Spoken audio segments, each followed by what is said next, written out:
Assalamualaikum warahmatullahi wabarakatuh. Apa kabar kalian semuanya, masyarakat Indonesia, dimanapun Anda berada? Semoga kalian masih tetap untuk membaca buku. Semoga kalian selalu dalam keadaan sehat walafiat, dalam naungan dan rahmat Allah Subhanahu wa Ta'ala, dan semoga rizkinya selalu dilancarkan oleh Allah Subhanahu wa Ta'ala. Amin ya Rabbal 'Alamin. Nyeruput kopi dulu guys, ngopi biar nggak slack.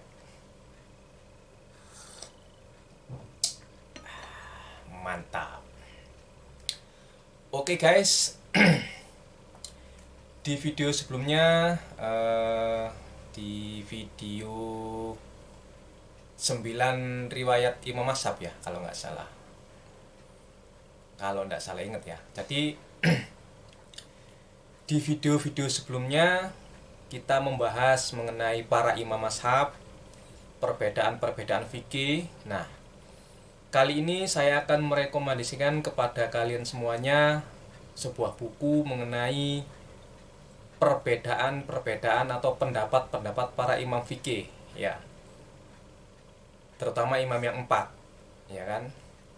Buku yang saya rekomendasikan kali ini berjudul Bidayatul Mujtahid wa Nihayatul Muqtasid, rujukan utama fikih perbandingan mazhab Ahlus Sunnah wal Jamaah ya.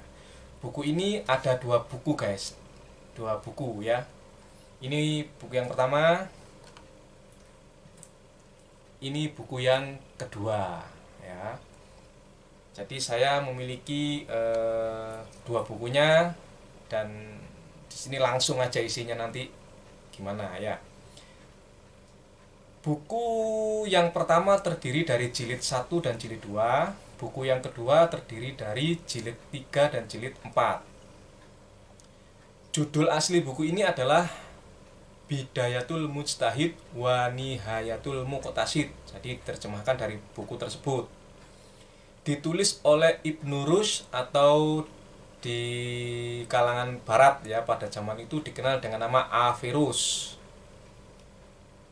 Ditahqiq dan ditahrij oleh Asy-Syaikh Dr. Abdullah Al-Abadi. Diterjemahkan oleh Abdul Rasyad Shiddiq. Diterbitkan oleh Akbar Media Eka Sarana. Bentar saya lihat benar apa enggak. Ya, betul. Akbar Media Eka Sarana, Kota Jakarta. Diterbitkan pada tahun 2013 bulan Januari, cetakan pertama. Jumlah halaman buku yang pertama yang ini ya. Jumlah halamannya 644 dengan nomor ISBN 9786029259236.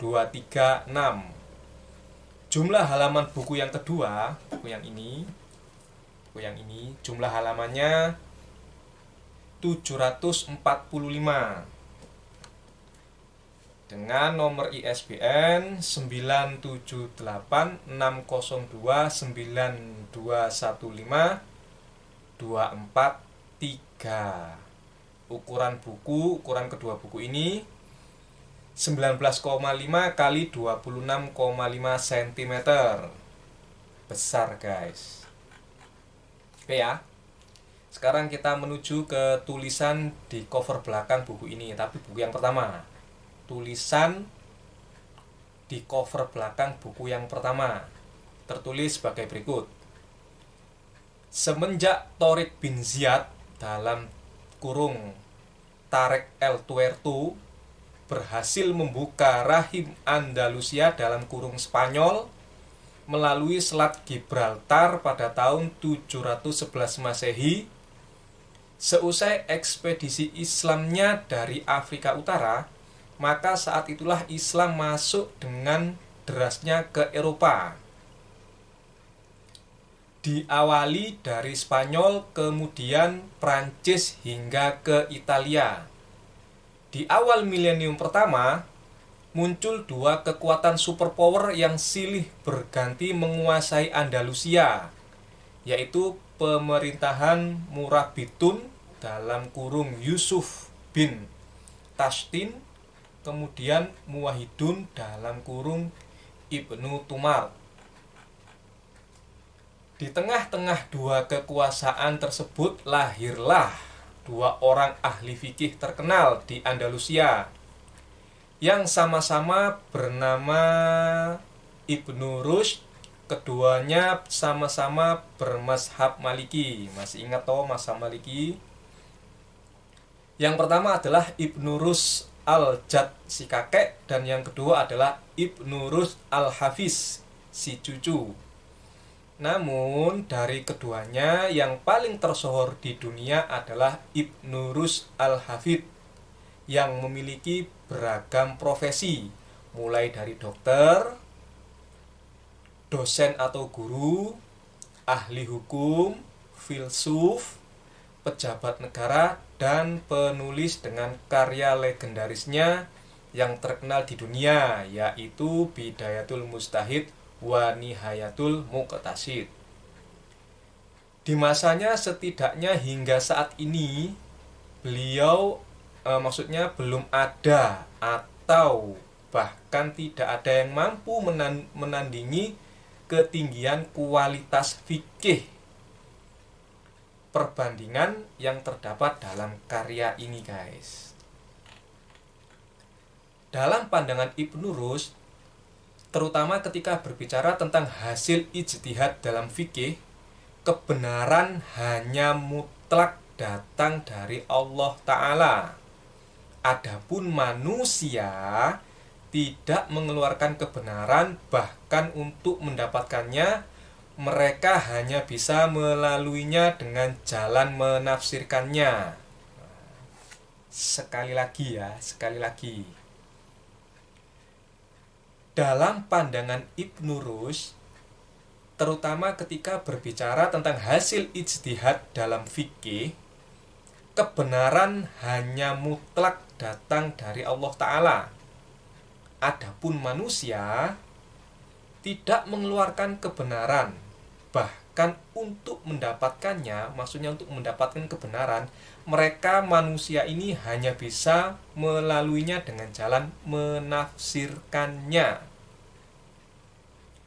Dan tafsir bukanlah kebenaran. Ingat ya, ini tertulis di belakang cover ini. Dan tafsir bukanlah kebenaran itu sendiri, sebagaimana ia harus terus dipegang teguh. Karena akan ada masanya setiap penafsiran tersebut diuji sehingga diketahui benar tidaknya. Oleh karena itu, harus bisa dibedakan mana tafsir dan mana kebenaran. Karena tafsir berasal dari manusia, sementara kebenaran berasal dari Allah Subhanahu wa Ta'ala. Tafsir bisa berubah setiap masa seiring perubahan dan kematangan berpikir manusia. Jadi tafsir bisa berubah setiap masa seiring perubahan dan kematangan berpikir manusia, sementara kebenaran takkan berubah oleh tempat dan waktu. Selamat membaca. Nah, itu ya tulisan yang tertulis di belakang cover buku yang pertama. Nah, saya lanjut ke buku yang nomor 2 ya sekaligus, karena ini 2 buku terdiri dari 4 jilid dibagi menjadi 2 buku. Ngopi dulu, guys. Oke, lanjut tulisan di cover belakang buku yang kedua. Nah, ini ada tulisannya. Nah, ya toh, kelihatan toh. Saya bacakan, guys. Sejak mazhab-mazhab Islam dirintis oleh para imam ratusan tahun silam, selain sisi positifnya yang harus diakui keberadaannya, ada lagi sisi negatif yang terus ditinggalkannya dan yang tak boleh dilupakan hingga saat ini. Nah, ini ya, dengerin yang tertulis ini. Dan yang tak boleh dilupakan hingga saat ini yaitu fanatisme dalam kurung taklid. Mereka sendiri sudah mewasiatkan jauh-jauh sebelum kematiannya untuk jangan mengikuti mereka sejengkal pun. Bila ucapan perbuatan mereka bertentangan dengan Al-Quran dan Sunnah Nabi. Jadi para imam mazhab itu sudah mewasiatkan, ya kan, bahwa jangan pernah mengikuti mereka sejengkal pun bila ada ucapan mereka yang bertentangan dengan Al-Quran dan Sunnah. Coba kalian nonton video saya mengenai Imam Abu Hanifah. Sebenarnya di buku para imam mazhab itu ada kok, bahwa kita tidak boleh taklid buta kepada mereka. Jadi kalian harus baca sejarah para imam mazhab. Oke? Nah, lanjut ya. Namun naas, oleh para pengikutnya, ucapan dan perbuatan imam-imam tersebut semuanya malah dianggap Al-Quran dan As-Sunnah sendiri, sehingga haram dibantah. Bila ada yang membantah, maka debat yang diawali oleh lisan akan hanya berakhir dengan darah atau minimal hubungan silaturahmi putus seketika. Ini terbukti, guys. Jangan masalah perbedaan mazhab atau perbedaan pendapatnya. Beda capres, calon capres saja. Ya, beda capres, beda-beda pilihan capres atau partai. Silaturahmi itu ya bisa putus, guys. Itu urusan dunia loh, guys. Apalagi perbedaan pendapat masalah fikih. Kalau kata nih Gus Bahak, itu wis kunane kuno. Maaf ya Gus Bahak, maaf. Hanya mengutip doang. Lanjut ya guys. Untuk membasmi fanatisme buta semacam ini, Ibnu Rus berupaya dengan sungguh-sungguh menyusun sebuah kitab fikih muktabar yang bernama Bidayatul Mujtahid wa Nihayatul Muqtasid. Nah, ini tujuannya, ini dua kitab ini tujuannya adalah membasmi fanatisme buta. Woi, kalian-kalian yang merasa dalilnya yang merasa paling benar. Sudah belajar ini belum? Sudah baca buku ini belum? Kalau belum, kalian harus baca. Beli guys, beli. Banyak ini dijual ini guys, di toko buku terdekat ataupun di online shop. Oke? Lanjut guys ya. Tujuan dari penulisan karya ini adalah mengembalikan umat Islam pada dasar sesungguhnya, yaitu Rasulullah, agar mereka dapat bersatu kembali dengan persatuan dan persaudaraan Islam dan meninggalkan fanatisme buta. Meskipun Ibnu Rus bermazhab Maliki dan berloyalitas terhadapnya, namun tidak serta-merta membuat beliau gelap mata dalam memandang kebenaran.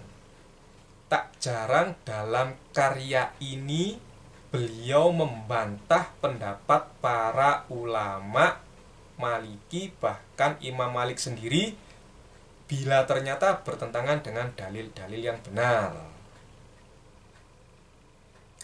Bahkan tanpa gengsi sedikit pun, beliau dengan berani mengakui kebenaran-kebenaran yang terdapat di luar mazhab Maliki, seperti mazhab Hanafi, Syafi'i, Hambali, dan juga Zuhairi, yang memang didukung oleh dalil-dalil yang benar yang berasal dari Rasulullah.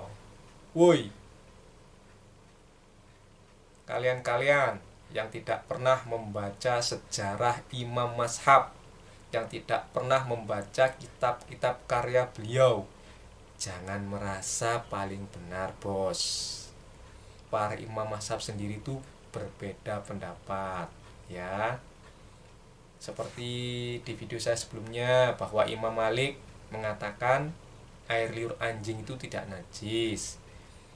Ibnu Hazm, siapa itu yang kemarin yang mengatakan bahwa ada satu imam fikih yang mengatakan air liur babi itu tidak najis, kalau saya nggak salah ingat, di dalam buku riwayat 9 imam fikih. Ya, coba itu ditonton lagi atau dapatkan bukunya dibaca lagi. Kalau saya ada salah penulisan, kutipan dari sebuah buku yang saya rekomendasikan, kalian komen, ya, komen di video saya tersebut atau di video manapun, bilang, Cak, ini kutipannya salah, Cak, ini kutipannya kurang ini.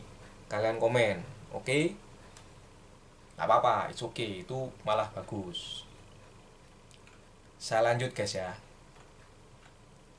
Karya ini akan selalu memanjakan Anda dengan analisisnya yang ilmiah, tajam, logis, sistematis, dipadu dengan retorika yang menawan dan tentu saja bertanggung jawab dengan ketepatan dalil-dalil yang disajikannya.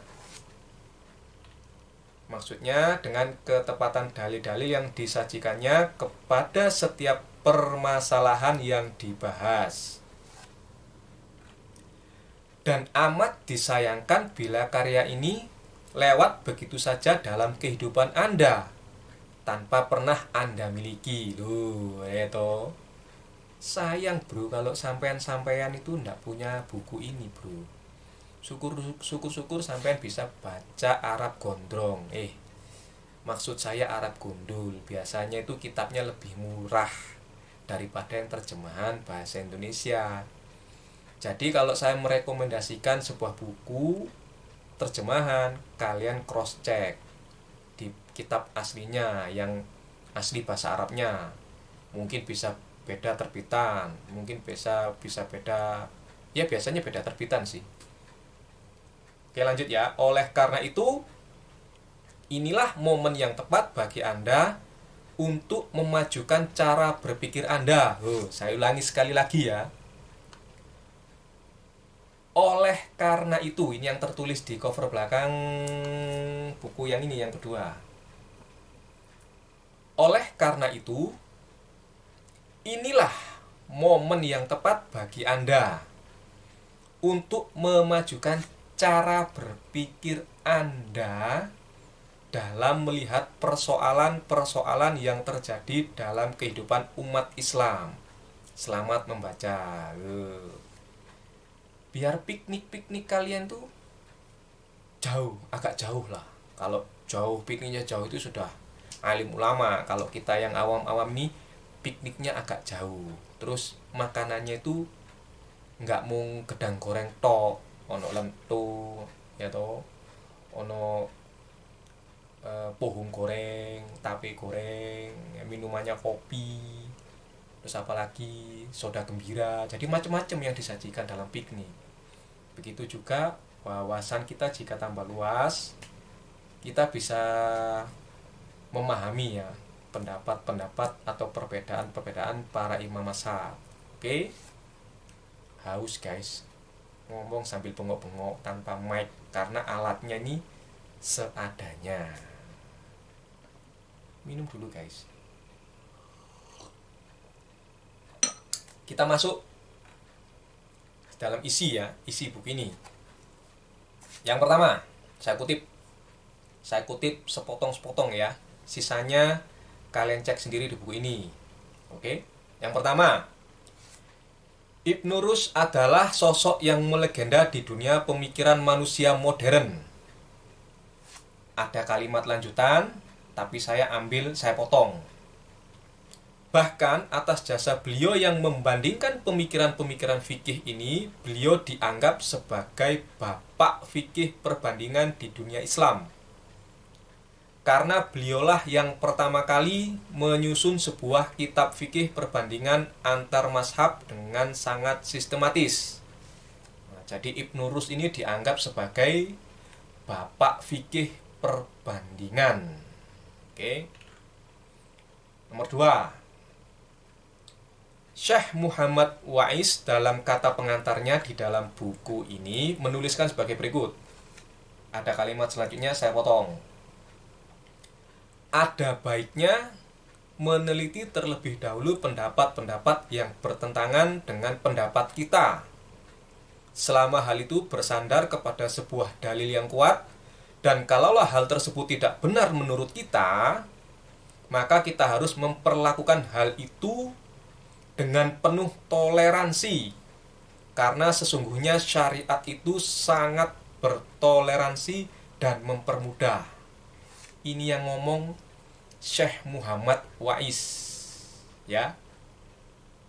Syariat itu sangat bertoleransi dan mempermudah. Disimak ya, disimak. Ya, itu ada di buku ini, guys. Ya. Memang lebih baik kalian baca sendiri. Tebel loh, guys. Gede pisan bukunya. Nomor 3, guys. Nah, kutipan nomor 3 yang saya ambil ini nomor 3. Nah, 3. Itu ada di buku biografi Imam Malik kalau nggak salah. Kan ada 2 buku biografi Imam Malik. Di salah satunya di video itu ada kok. Kutipan nomor 3 yang saya pilih tertulis sebagai berikut.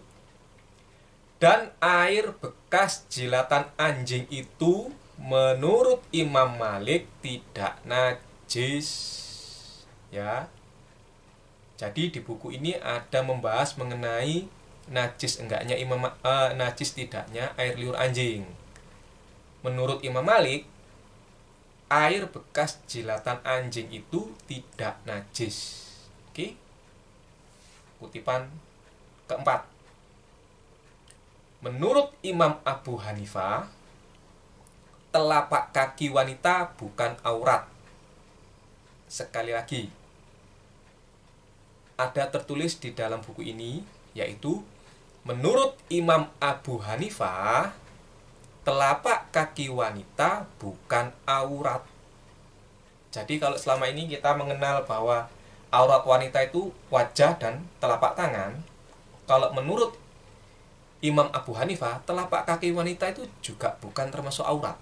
Bukan saya ngomong, Imam Abu Hanifah, ini ada di buku ini. Sampai cek kalau sudah punya. Ya, sampai komen juga. Cak, oh bener, cak, oh ini salah, sampai cek. Kutipan nomor 5. Para ulama sepakat bahwa pakaian wanita yang dianggap memadai untuk sholat ialah baju kurung dalam kurung dar dan kerudung dalam kurung khimar. Ya. Para ulama sepakat bahwa pakaian wanita yang dianggap memadai sholat ialah baju kurung dalam kurung dar dan kerudung dalam kurung khimar. Penjelasannya gimana? Baca sendiri buku ini. Oke? Bukan saya ngomong ya, Ibnu Rus yang menulis, ya, bukan saya. Makanya perlu belajar perbandingan fikih, guys, biar nggak saklek. Oke? Kutipan nomor 6. Ini yang terakhir apa enggak ini? Kutipan nomor 6 yang terakhir. Oke, guys. Tertulis sebagai berikut. Mengenai bilangan sholat wajib, ya, mengenai bilangan sholat wajib, dan ulama-ulama kebanyakan, yakni yang wajib hanya 5 waktu saja, tidak ada yang lainnya. Sementara menurut pendapat lain yang dibuat pegangan oleh Imam Abu Hanifah dan beberapa ulama fikih lainnya, selain sholat 5 waktu, sholat witir juga diwajibkan. Jika selama ini kita mengetahui bahwa sholat wajib itu 5, tapi menurut Imam Abu Hanifah dan sebagian ulama fikih, sholat witir itu wajib. Berarti sholat wajib itu ada 6. Bukan saya yang ngomong guys, ini menurut Imam Abu Hanifah dan ulama fikih lainnya yang tertulis di dalam buku ini, yang ditulis oleh Averus atau Ibnu Rus. Ya, tentu ada perbedaan pendapat. Ada yang mengatakan 5, tadi kan ada yang mengatakan 5 sholat wajib. Terus ada yang mengatakan sholat wajib itu 6. Ya, saya masih ada sih buku perbandingan fikih. Pendapat ini juga ada. Nanti saya itu, tapi tidak lengkap, saya punya yang buku pertama aja. Itu lengkapnya tidak tahu ada berapa, karena waktu itu saya beli cuma ada buku yang pertama aja. Nanti insya Allah kalau sempet ya saya bikinkan videonya. Oke. Nah itu tadi 6 kutipan yang saya ambil dari buku ini ya. Sisanya kalian baca sendiri untuk menambah wawasan kita, agar beragama kita itu nggak saklek. Jika ada perbedaan pendapat kita nggak kaget, karena memang ada perbedaan pendapat itu di antara ulama-ulama fikih terdahulu. Kalian bisa dapatkan buku ini di toko-toko buku terdekat ya, atau bisa beli di online shop, atau kalian bisa pinjam di perpustakaan atau teman-teman Anda yang memiliki buku ini. Oke guys, ini sangat recommended sekali bukunya. Ya, sekian, semoga bermanfaat. Wassalamualaikum warahmatullahi wabarakatuh. Salam ngopi guys.